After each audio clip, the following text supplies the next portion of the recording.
നീ ഭയപ്പെടേണ്ട. ദൈവസന്നിധിയിൽ നീ കൃപ കണ്ടെത്തിയിരിക്കും. നീ ഗർഭം ധരിച്ച് ഒരു പുത്രനെ പ്രസവിക്കും. അവന് യേശു എന്ന് പേരിടണം. അവൻ വലിയവനായിരിക്കും, അത്യുന്നതന്റെ പുത്രൻ എന്ന് വിളിക്കപ്പെടും. അവന്റെ പിതാവായ ദാവീദിന്റെ സിംഹാസനം ദൈവമായ കർത്താവ് അവന് നൽകും. യാക്കോബിന്റെ ഭവനത്തിന്മേൽ അവൻ എന്നേക്കും ഭരണം നടത്തും. അവന്റെ രാജ്യത്തിന് അവസാനമുണ്ടാവുകയില്ല. ഇതെങ്ങനെ സംഭവിക്കും? ഞാൻ പുരുഷനെ അറിയുന്നില്ലല്ലോ. പരിശുദ്ധാത്മാവ് നിന്റെ മേൽ വരും. അത്യുന്നതന്റെ ശക്തി നിന്റെ മേൽ ആവസിക്കും. ആകയാൽ ജനിക്കാൻ പോകുന്ന ശിശു പരിശുദ്ധൻ, ദൈവപുത്രൻ എന്ന് വിളിക്കപ്പെടും. ഇതാ നിന്റെ ചാർച്ചക്കാരി വൃദ്ധയായ എലിസബത്തും ഒരു പുത്രനെ ഗർഭം ധരിച്ചിരിക്കുന്നു. വന്ധ്യ എന്ന് പറഞ്ഞിരുന്ന അവൾക്ക് ഇത് 6-ാം മാസമാണ്. ദൈവത്തിന് ഒന്നും അസാധ്യമല്ല. ഇതാ കർത്താവിന്റെ ദാസി, നിന്റെ വചനം പോലെ എന്നിൽ നിറവേറട്ടെ.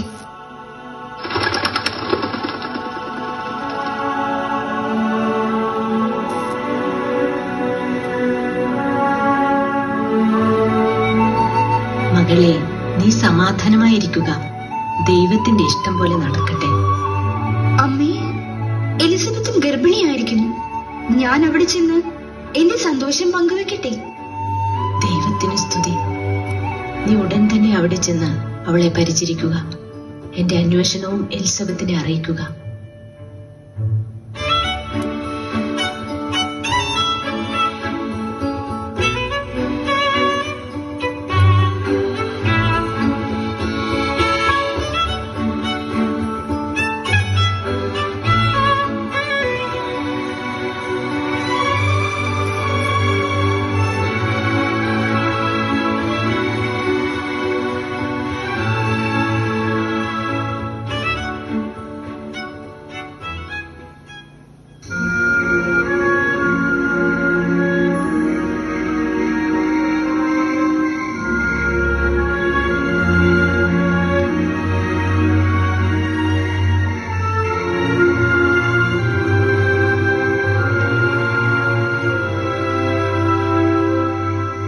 ഈ ഒരു അവസ്ഥയിൽ ഞാൻ അവളെ ഉപേക്ഷിച്ചാൽ ഈ സമൂഹം അവളെ കല്ലെറിഞ്ഞു കൊല്ലും.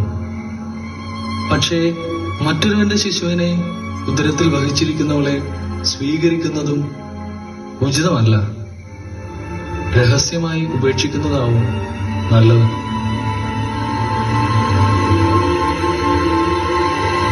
ദാവീദിന്റെ പുത്രനായ ജോസഫ്, മറിയത്തെ ഭാര്യയായി സ്വീകരിക്കാൻ നീ ശങ്കിക്കേണ്ട. അവൾ ഗർഭം ധരിച്ചിരിക്കുന്നത് പരിശുദ്ധാത്മാവിൽ നിന്നാണ്. അവൾ ഒരു പുത്രനെ പ്രസവിക്കും. നീ അവന് യേശു എന്ന് പേരിടണം.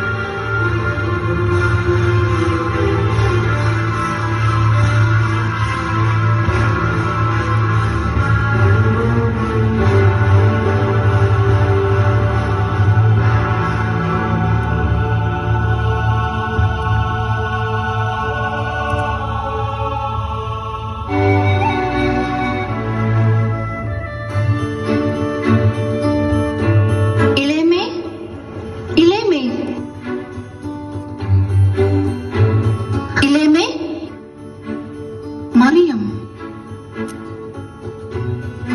ദൈവത്തിന്റെ സന്ദേശം ലഭിച്ച ഭാഗ്യവതി, മറ്റെല്ലാ സ്ത്രീകളെയേക്കാൾ ദൈവാനുഗ്രഹം ലഭിച്ചവളാണ് നീ. മറിയം, നീ ഒരു ദിവ്യ പൈതലിന്റെ മാതാവാകും. പക്ഷേ ഇളയമ്മ ഇതെങ്ങനെ അറിഞ്ഞു? നിന്റെ വന്ദനസ്വരം കേട്ടപ്പോൾ തന്നെ എന്റെ ഉദരത്തിലെ ശിശു സന്തോഷത്താൽ കുതിച്ചു ചാടിയത് ഞാൻ തൊട്ടറിഞ്ഞു. എന്റെ കർത്താവിന്റെ അമ്മ എന്റെ അടുത്ത് വന്നതുകൊണ്ട് ഞാനും മാനിക്കപ്പെടും. എല്ലാം ദൈവത്തിന്റെ കൃപ. ഈ സന്തോഷ വാർത്ത അറിഞ്ഞത് പിന്നെ ഒരു നിമിഷം പോലും അവിടെ നിൽക്കാൻ പറ്റിയില്ല. പിന്നെ ഒന്നും ആലോചിച്ചില്ല, നേരെ ഇവിടേക്ക് പുറപ്പെട്ടു. നീ തനിച്ചാണോ വന്നത്? അന്ന എവിടെ? ഇതറിഞ്ഞതിൽ പിന്നെ അമ്മയും വളരെ സന്തോഷത്തിലാണ്. പക്ഷേ ഈ കുന്നും മലയും കയറിയുള്ള യാത്രയൊന്നും അമ്മയ്ക്ക് പറ്റില്ലല്ലോ. ദാ എന്തൊക്കെയോ തന്നു വിട്ടിട്ടുണ്ട്.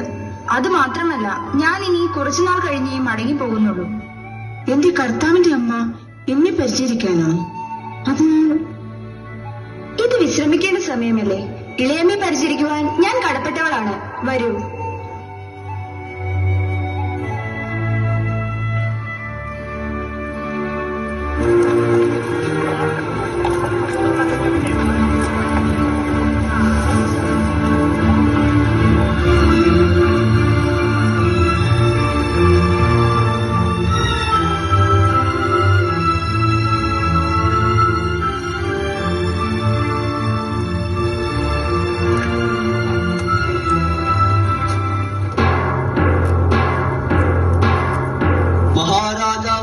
സീസർ പുറപ്പെടുവിക്കുന്ന രാജകൽപ്പന.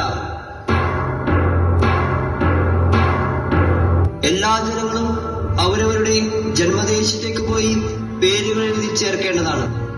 അല്ലാത്തപക്ഷം കടുത്ത ശിക്ഷാ നടപടികൾക്ക് വിധേയരാകേണ്ടി വരുമെന്ന് ഇതിനാൽ അറിയിച്ചുകൊള്ളുന്നു.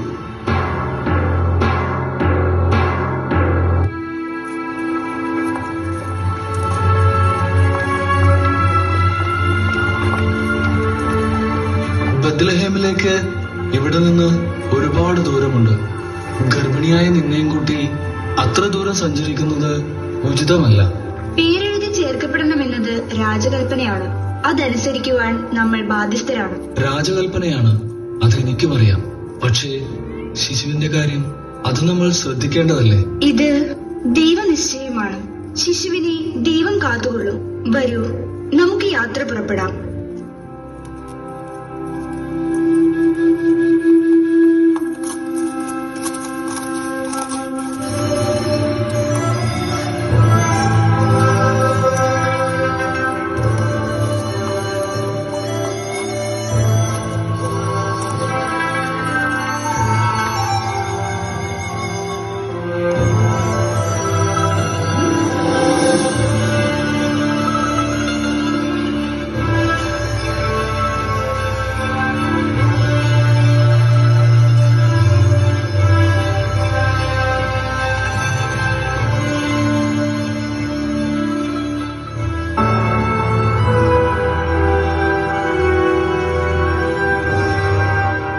എന്തിനായിരിക്കും ഇത്ര അടിയന്തരമായി ഹെറോദോസ് രാജാവ് നമ്മളോട് വരാൻ പറഞ്ഞിട്ടുണ്ടാവുക? അതിനെക്കുറിച്ച് കൂടുതലായി ഒന്നും എനിക്കറിയില്ല. എത്രയും പെട്ടെന്ന് രാജാവിനെ മുഖം കാണിക്കാൻ മാത്രമാണ് എനിക്ക് കിട്ടിയ നിർദ്ദേശം. ഹെറോദേസ് രാജാവ് നീലാളവാകട്ടെ, ഹെറോദേസ് രാജാവ് നീലാളവാകട്ടെ, ഹെറോദേസ് രാജാവ് നീലാളവാകട്ടെ.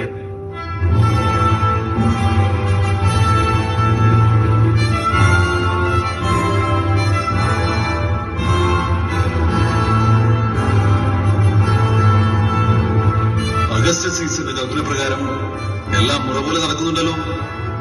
പ്രഭു, കൽപ്പന പ്രകാരം എല്ലാ കാര്യങ്ങളും വേണ്ടതുപോലെ ചെയ്യാൻ ഒരു പ്രത്യേക സംഘത്തെ നിയോഗിച്ചിട്ടുണ്ട്. പ്രഭു, അങ്ങേ മുഖം കാണിക്കാൻ 3 ജ്ഞാനികൾ പുറത്ത് കാത്തു നിൽക്കുന്നുണ്ട്.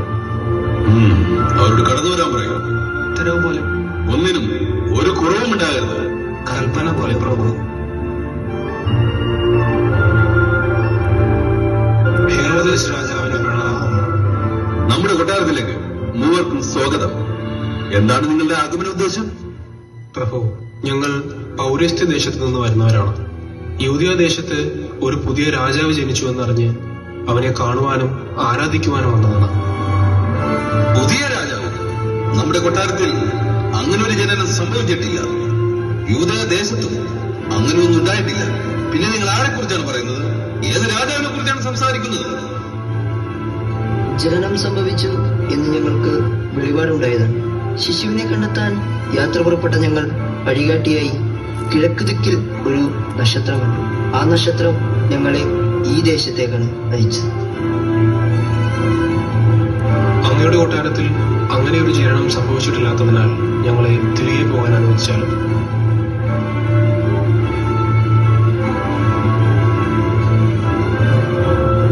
നിങ്ങൾ പോയി ആ ശിശുവിനെ അന്വേഷിക്കുക. അവനെ കണ്ടെത്തിയാൽ മടങ്ങി വന്ന് നമ്മെയും ആ വിവരം അറിയിക്കുക. നമുക്കും പോയി അവനെ ആരാധിക്കണം. ഉത്തരവ് പോലെ പ്രഭു.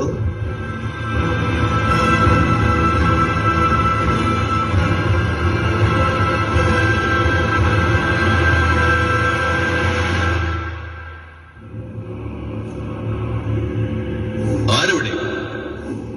പ്രഭു, സേനാനായകനോട് നമ്മെ വന്ന് മുഖം കാണിക്കാൻ പറയൂ. കൽപ്പന പോലെ.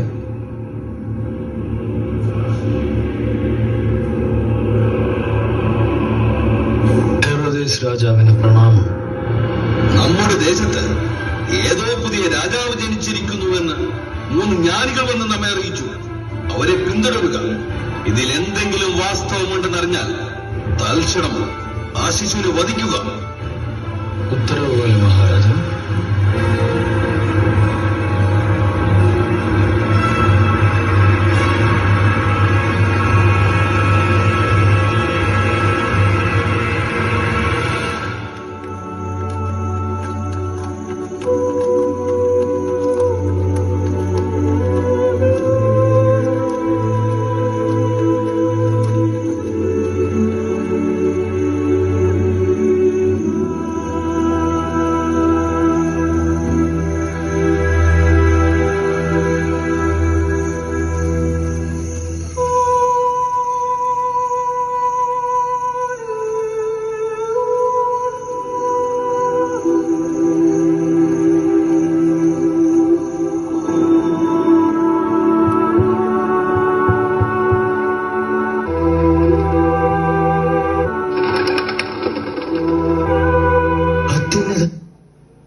ദൈവത്തിന് മഹത്വം. ഭൂമിയിൽ ദൈവകൃപ ലഭിച്ചവർക്ക് സമാധാനം.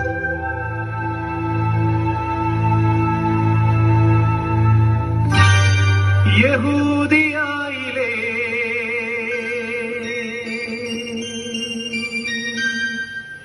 ഒരു ഗ്രാമത്തിൽ ഒരു ധനുമാസത്തിൻ കുളിരും രാവിൽ രാപാർത്തിരുന്നു രജപാലകൻ ദേവനാദം കേട്ടു ആമോദരാ. താരകം തന്നെ നോക്കി ആട്ടിടയർ നടന്നു. താരകം തന്നെ നോക്കി ആട്ടിടയർ നടന്നു. തേജസ് മുന്നിൽ കണ്ടു അവർ വേദലൻ തന്നിൽ വന്നു. തേജസ് മുന്നിൽ കണ്ടു അവർ വേദലൻ തന്നിൽ വന്നു.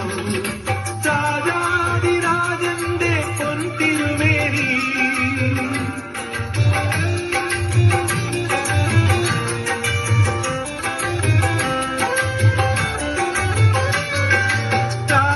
രാജാതിരാജന്റെ പൊൻതിരുമേനി അവർ പാലിത്തു കണ്ടു.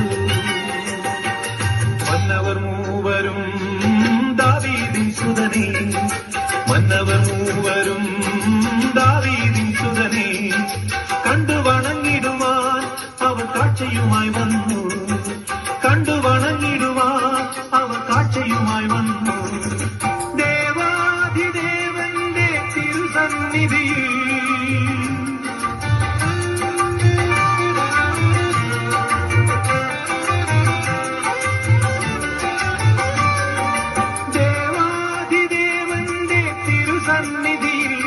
അവർ കാഴ്ചകൾ വെച്ചു വണങ്ങി. യഹൂദിയായിലെ ഒരു ഗ്രാമത്തിൽ ഒരു ധനുമാസത്തിൻ കുളിരും രാവിൽ രാപാർത്തിരുന്നു രജപാലകൻ